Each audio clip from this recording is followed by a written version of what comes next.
ఇంకా మనకి ఇప్పుడైతే గనక కార్తీక మాసం అనేది జరుగుతూ ఉంది కదా! ఇంకా 10 డేస్ వరకు అయితే కార్తీక మాసం ఉంది. ఇప్పుడే అయిపోదనమాట. ఇంకా కార్తీక మాసంలో చాలామంది నాన్ వెజ్ తినరు. కొందరు తింటారు, కొందరు తినరు అనమాట.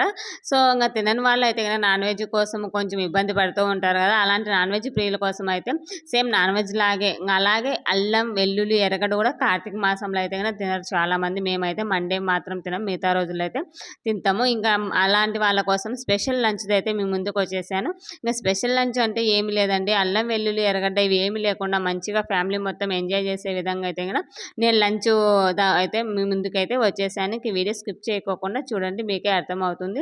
ఈజీగా సింపుల్‌గా మన ఇంట్లో ఉండే వాటితోనే మనం చేసేసుకోవచ్చు. అల్లం, వెల్లుల్లి పేస్ట్ లేకుండా ఎంత టేస్టీగా ఎలా చేశారక్క అనుకోవచ్చు. సో, అవేవి లేకుండా కూడా మనం ఈజీగా టేస్టీగా ఇంట్లో ఉండే వాటితోనే చేసుకోవచ్చు ఫ్రెండ్స్. హాయ్ ఫ్రెండ్స్, అందరూ బాగున్నారా? నేనైతే బాగున్నాను. మీరంతా బాగుండాలని ఆ దేవుని మనస్ఫూర్తిగా కోరుకుంటున్నాను. ఇంకా టాపిక్ చూశారు కదా! అల్లం వెల్లుల్లి ఏవి లేకోకుండా నేనైతే గన లంచ్ అనేది ప్రిపేర్ చేస్తూ ఉన్నాను.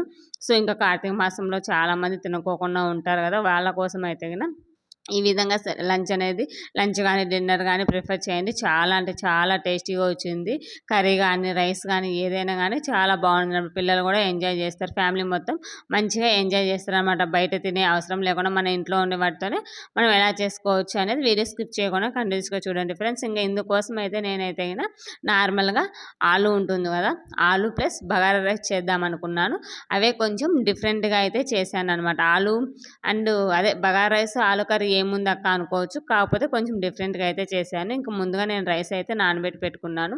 ఇంక ఇందుకు కావాల్సినటన్నీ తీసి పెట్టేసుకున్నాను. ఇంకా మెయిన్ ఇంగ్రీడియంట్స్ వచ్చేసి జీడిపప్పు, గసగసాలు, నువ్వులు, కొబ్బెర ఇవేనండి. వీటి కోసం అయితే గన ఇంకా కర్రీ కోసం అయితే ముందుగా కొబ్బెర, నువ్వులు, ఇవి గసగసాలు కొంచెం ఫ్రై చేసుకోవాలి. మరీ ఫ్రై చేసుకోవద్దండి. గసగసాలు మాడినాయంటే చేదొస్తాయి. సో, కొంచెం చూసుకొని ఫ్రై చేసుకోండి. ఇది లో ఫ్లేమ్‌లో పెట్టేసి మనం కొంచెం చిటపట అంటే సరిపోతుంది. ఇంక వెంటనే వేరే ప్లేట్‌లోకి ట్రాన్స్‌ఫర్ చేయాలి. లేదా అలాగే పెట్టేసారంటే గిన అయి మాడి చేదొస్తే అవకాశం ఉంది. గసగసాలు చేదొస్తాయనమాట. సో, అది మెయిన్‌లీ చూసుకోండి. ఇంకా అవి తీసి పక్కన పెట్టిన తర్వాత ఒక కడాయి తీసుకొని ఇందులోకి కొంచెం ఆయిల్ ఎక్కువగానే వేసుకోండి. ఎందుకంటే మనం ఆలు కర్రీ చేస్తున్నాము. ఆలు కర్రీలో ఇంత ఆయిలా అనుకోవద్దు. వీటిని కొంచెం డీప్ ఫ్రై లాగా చేసుకోవాలి. కొంచెం పెద్ద పెద్ద ముక్కల్లాగా చేయాలి. ఈ కర్రీ ఎక్కడ నేర్చుకున్నా అంటే నేను మా పాప ఫస్ట్ బర్త్‌డేకి అక్కడ వంట చేస్తారు కదా! ఆయన చేశాడనమాట. చాలా బాగుందండి. అసలు ఎంత యమ్మీగా వచ్చిందో.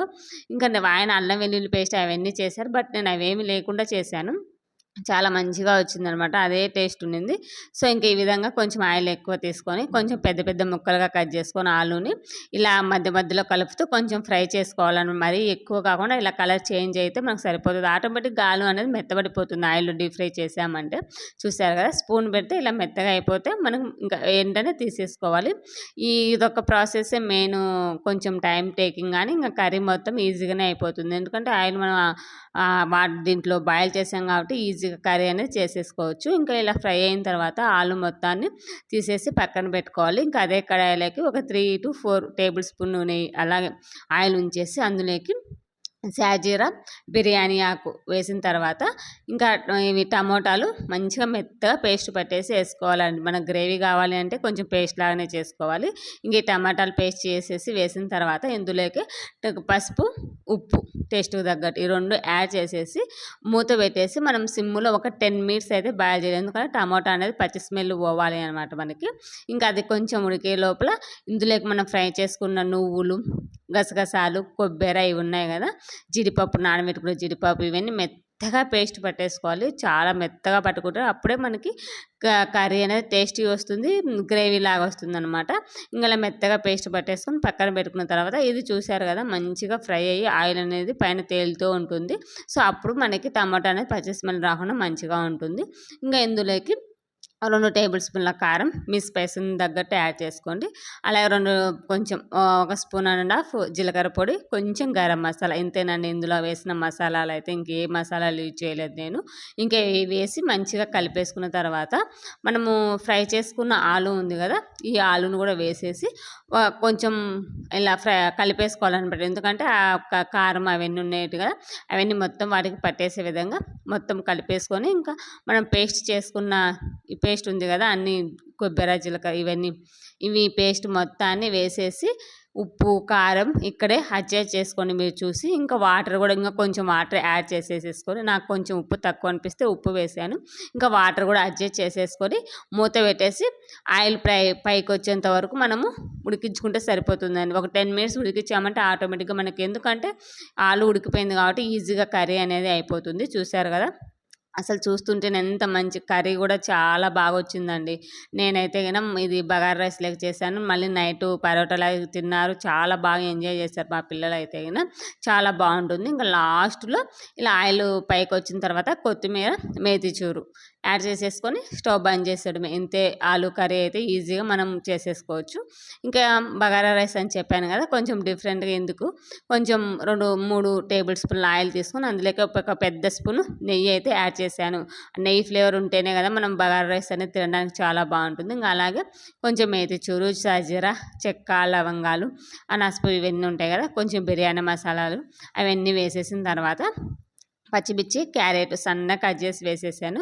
క్యారెట్ ఆప్షనల్ ఉంటే వేసుకోండి, లేదంటే లేదు, నేను పిల్లలు తింటారులే అనేసి వేసాను. కొంచెం తీయగా తగిలితే వాళ్ళు కూడా తినడానికి ఇష్టపడతారు కదా, సో అందుకనేసి క్యారెట్ అవి వేసి అవి కొంచెం ఫ్రై అయ్యే లోపల ఆ రైస్లే కావాల్సినవి కొబ్బరి, టమోటా, కొత్తిమీర కాడలు ఉంటాయి కదా, కాడలు ఈ మూడింటిని మంచిగా మెత్తగా పేస్ట్ పట్టేసుకోవాలి.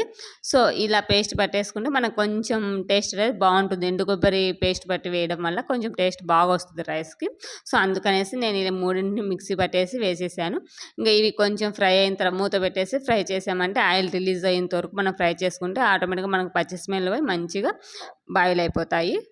ఇంకా ఇందులోకి టేస్ట్ తగ్గట్టు సాల్ట్, ధనియాల పొడి వేసేసుకోవడమే, ఇంకేమీ లేదండి. కొత్తిమీర ఈ మూడింటిని వేసేసి మంచిగా కలిపేసి ఇందుకోసం ఎసురు అయితే యాడ్ చేసుకోవాలి. నేను ముందుగానే ఒక 1/2 అవర్ ముందే బియ్యాన్ని అయితే నానబెట్టి పెట్టుకున్నాం కాబట్టి ఒక గ్లాసుకు 2 గ్లాసులు, అంటే 2 గ్లాసుల రైస్ తీసుకుంటే 4 గ్లాసు వాటర్ అయితే తీసేసుకున్నాను. ఆయనకి సరిపోతుంది. కొంచెం ఇంకా కొంచెం పలుగ్గా కావాలంటే 1.5 వేసుకోండి. నేను పిల్లలు ఉన్నారు కదా, వాళ్ళు తినాలి కాబట్టి నేనైతే ఒక గ్లాస్కి 2 గ్లాసెస్ అయితే ఎప్పుడు వేసినా అలానే వేస్తూ ఉంటాను. ఇంకా ఈ బాయిల్ అయిన తర్వాత ఇందులోకి మనం నానబెట్టుకున్న బియ్యాన్ని వేసేసి మంచిగా ఉడికించేసుకొని, ఇంతేనండి, ఎంతో టేస్టీగా ఉండే మన బగారా రైస్, ఆలు కర్రీ అయితే రెడీ అయిపోయింది. మన లంచ్ అయితే స్పెషల్ లంచ్గా అయిపోతుంది. ఇంకా నాన్ వెజ్ కావాలి అనే ఆశే ఉండదన్నమాట, అంత టేస్టీగా ఉంది. మీరు కూడా ట్రై చేసి ఎలా ఉందో నాతో అయితే షేర్ చేసుకోండి ఫ్రెండ్స్. చెప్పాలంటే నిజంగా చాలా బాగా వచ్చింది అనమాట టేస్ట్. ఖచ్చితంగా ట్రై చేసి మీకు నచ్చినట్లయితే ప్లీజ్ ఒక లైక్ చేసి మీ ఫ్రెండ్స్కి ఫార్వర్డ్ చేయండి. మరో వీడియోతో మళ్ళీ కలుసుకుందాం. అంతవరకు by by, take care friends.